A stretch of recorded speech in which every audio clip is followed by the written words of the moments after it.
भारत में हर गांव, हर गली में भगवान शिव और श्री गणेश की पूजा होती है। लेकिन क्या आपने कभी सोचा है कि भगवान कार्तिकेय, जो देवताओं के सेनापति हैं, जो शिव पार्वती के ज्येष्ठ पुत्र हैं, वो भारत में इतने कम क्यों पूजे जाते हैं? क्या इसके पीछे कोई शाप है या कोई भूली हुई कथा? आज हम उस रहस्य की गहराई में उतरेंगे। भगवान कार्तिकेय, जिन्हें स्कंद, मुरुगन और सुब्रमण्यम भी कहा जाता है, सिर्फ देवताओं के पुत्र ही नहीं बल्कि संपूर्ण देवसेना के सेनापति हैं। उनकी वीरता का वर्णन पुराणों में बार बार मिलता है। जब तारकासुर जैसे असुरों ने पूरे ब्रह्मांड को संकट में डाल दिया था, तब किसी भी देवता में उनकी शक्ति का सामना करने की क्षमता नहीं थी। केवल कार्तिकेय ने अपनी असीम शक्ति और तेज से असुरों का नाश किया। ऐसे महायोद्धा की पूजा पूरे भारत में समान रूप से क्यों नहीं होती? यहीं से कहानी शुरू होती है। कथा कहती है कि एक बार देवताओं के बीच ये प्रश्न उठा, सबसे पहले किसकी पूजा की जानी चाहिए? गणेश और कार्तिकेय दोनों पुत्रों के बीच ये चुनौती रखी गई। जो पूरे संसार का सबसे पहले परिक्रमा करेगा, वही प्रथम पूज्य होगा। कार्तिकेय अपने तेजस्वी मोर पर सवार होकर तुरंत निकल पड़े। उन्होंने संसार की कठिन यात्राएं की, पर्वत, समुद्र, आकाश सब पार कर लिया। लेकिन गणेश जी मात्र अपने माता पिता शिव और पार्वती के चारों ओर 3 बार घूम गए और घोषणा हुई, गणेश ही होंगे प्रथम पूज्य। यहीं से कार्तिकेय के हृदय में एक गहरी पीड़ा जन्मी, क्योंकि उन्होंने अपनी सारी शक्ति और तपस्या लगा दी थी।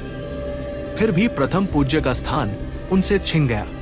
कुछ मान्यताओं के अनुसार यही वो क्षण था जब कार्तिकेय ने उत्तर भारत छोड़ दिया और दक्षिण भारत को अपना स्थान बनाया। यही कारण है कि आज भी तमिलनाडु, केरल और श्रीलंका में भगवान कार्तिकेय की भव्य पूजा होती है। वही उत्तर भारत में उनकी आराधना कम होती चली गई। लेकिन क्या केवल यही कारण है? पुराणों में एक और कथा मिलती है। कहते हैं कि कार्तिकेय ज्ञान और त्याग के प्रतीक हैं।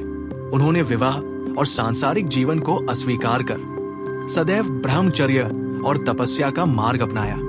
ये संदेश त्याग और आत्मनियंत्रण जनसाधारण के लिए कठिन था। जहां गणेश जी जीवन में समृद्धि, बाधा निवारण और गृहस्थ सुख का आशीर्वाद देते हैं, वही कार्तिकेय का संदेश त्याग और तपस्या पर आधारित था। इसलिए जनमानस ने उन्हें उतनी गहराई से नहीं अपनाया, क्योंकि हर इंसान सुविधा और सुख चाहता है, त्याग और तपस्या नहीं। अगर आपको यह रहस्यमयी कथा अब तक दिलचस्प लगी है, तो इस वीडियो को लाइक करें और चैनल को सब्सक्राइब करें, क्योंकि आगे हम आपको कार्तिकेय के उस पहलू से रूबरू कराएंगे जो शायद आपने कभी नहीं सुना होगा। समय बीतता गया और कार्तिकेय की पूजा दक्षिण भारत में जीवन का अभिन्न हिस्सा बन गई। वहां उन्हें मुरुगन स्वामी के नाम से जाना जाता है। लाखों भक्त आज भी उन्हें अपने हृदय का सेनापति मानते हैं। उत्तर भारत में भले ही उनकी पूजा कम हो, लेकिन इसका अर्थ ये नहीं कि उनका महत्व कम है। कार्तिकेय आज भी हर साधक के लिए प्रेरणा है कि शक्ति का सही उपयोग धर्म और सत्य की रक्षा के लिए ही होना चाहिए। इस कथा से हमें 2 गहरी बातें सीखने को मिलती है। पहली, जीवन में कभी कभी हम सब कुछ देने के बाद भी प्रथम स्थान नहीं पा पाते, लेकिन इसका अर्थ हारना नहीं बल्कि एक नई राह चुनना होता है। जैसे कार्तिकेय ने उत्तर छोड़कर दक्षिण को अपनाया और वहां आज भी उनके भक्त असंख्य हैं।